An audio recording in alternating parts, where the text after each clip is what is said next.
काय नाही, तुम्हाला आयडिया असेल? नाही मला काय माहिती तुम्हाला काहीच आयडिया नाही ते काय बिझनेस करतात काय? हमको बताओ, पूरा बताओ. माहिती आहे ते हे करतात आपलं तुमचं क्रिप्टो कॉइन आणि काय ते हां वर्ल्ड करन्सी हां. काहीतरी 1 लाख रुपये सामने टाकायचे से रहा. ते मॅक्झिमम यांना ओळखतं का यांना? नाही मी पुरात ओळखत नाही ओके, मानूला सर पुढे या. यांना ओळखता? मी पण नाही हे सरांचे राईट आणि लेफ्ट आहे. ओके बरोबर ना, राईट लेफ्टच आहेत ना? जे काय असेल ते जे काय तुमचा लेग लेग म्हणतो मी, जे right, काय left, leg असेल. काय असेल तुम्ही XY घे.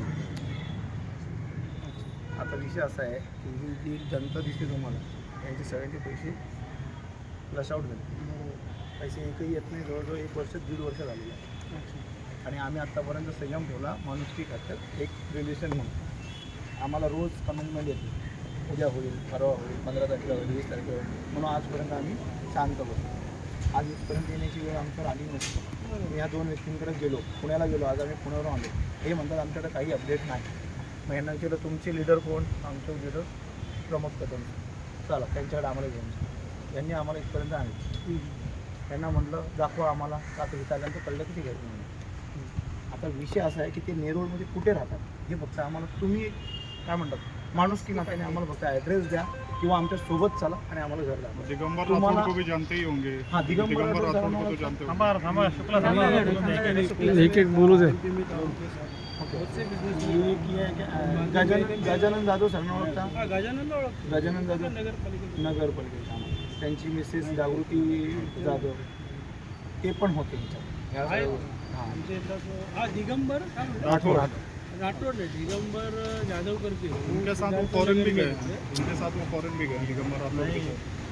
उनका मैंने आप जानते ही होंगे. नाम भी सुना है, लेकिन देखा नहीं. और ये सारे लोग नहीं है, मतलब करीबन 4000 लोगों की टीम है जिनके हाँ, वो पैसे. मालूम है. मैं आपके एक बार दोनों के फंक्शन में भी आया था.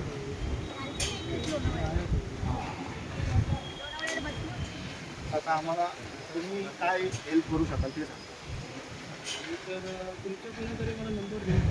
तुमच्याशी कॉन्टॅक्ट झाला की तुमचा कोणाचा तरी ॲड्रेस सांगा ना. गाडीत बसा. ॲड्रेस तुम्हाला फक्त रीड करा. माहित असेल ॲड्रेस द्या. तुम्हाला माहित असेल फायदा काय तिकडे जाऊ तुझा तो आमचा लुकआउट आहे ना सर. तो लुकआउट आम्ही तुम्हाला प्रत्येक वेळेस त्रास नाही द्यायचा म्हणून तुमच्याकडे येणारच नाही. मी करतो ना. नाही, तुम्ही माझ्या घरचा मेंबर आहे, माझा मुलगा काय पण कशाला ऐका ना. मला माहिती ऐका सगळं ना. लायसन्स होता तर त्याच्या पण वरती कोणतरी आहे.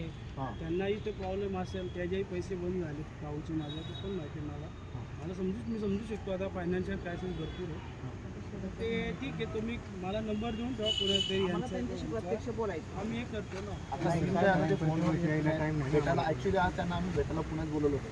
ते आम्हाला बोलले आम्हाला जमणार मला नाही. कालच ते बोलले पुण्याला जायचं मला, आणि आईला काल डिस्चार्ज दिला ना, मग ते आले नाही म्हणून आम्ही घरात विषय नाही घेतला. त्याचं दुसरं वडील आई वडील ते टेन्शन वगैरे घ्यायला नको.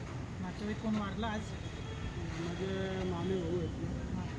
मग त्यांचा मेहना झाला मामे भाऊ, त्याची फुलं लागली. ते तिकडं ह्याला त्यांच्या मिसेसचा नंबर असेल तर त्यांना थोडं बोला ना की असा असा विषय झालाय. ठीक आहे, त्यांनी तर मोबाईल बंद केला. हा मग काय म्हटले? मी कॉन्टॅक्ट करून सांग. काय म्हणले सर? एक काम करा, मोबाईल बंद केला ना? दिगंबर सरांशी बोलते म्हणजे मी फोन करतो. म्हणे त्यांच्याशी कॉन्टॅक्ट होते का? ते घरी मोबाईल द्या ह्यांना.